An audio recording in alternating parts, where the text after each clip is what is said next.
I'm Kat Miller, and this is Dice TV. So you went to a networking event. You gave out your card to a bunch of people, and now you're feeling great about all that effort you've put in. Make sure that effort doesn't go to waste, because giving out your card is just the beginning. What do you do next? How do you make sure the person you spoke to remembers you? How do you build this connection to potentially turn it into a job? First, send a follow-up email right away. Shoot for sending it within 24 to 48 hours while you've still got that network buzz going on. You want them to see it while they still remember and perhaps are excited about you. This could be a simple, "it was nice to meet you" at type of message, and you could even reference your conversation with the person or follow up on topics you had discussed. One approach is to send an article that might interest them related to something you had talked about to show that you remember your conversation and that you want to be of help to them. What's important here is to just keep the conversation going. You still don't really know this person though, so don't try to sell yourself yet. You're definitely not at a point where you should start asking them for favors, and you're probably not even at the point where you want to assume they'll even remember you if you don't check in for a few months.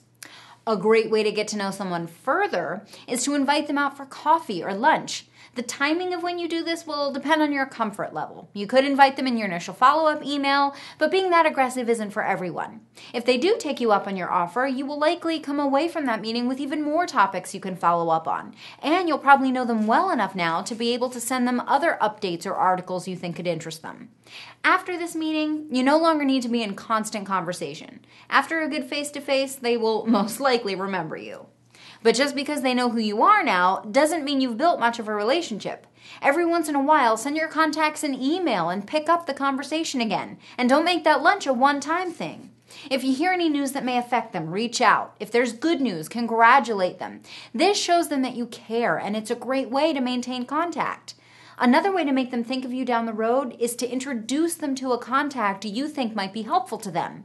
It puts your name in their head even if you haven't spoken in a while, and they'll always remember that you initiated that new relationship. And if you see them at another event, make sure to say hi, put in a little FaceTime. Once that initial relationship is built, you really only need to reach out once or twice a year to maintain it. Your initial meeting is not too likely to land you a job. And that's why it's so important to continuously build and maintain your network. If you put the work in, they will be there to help you out in the future.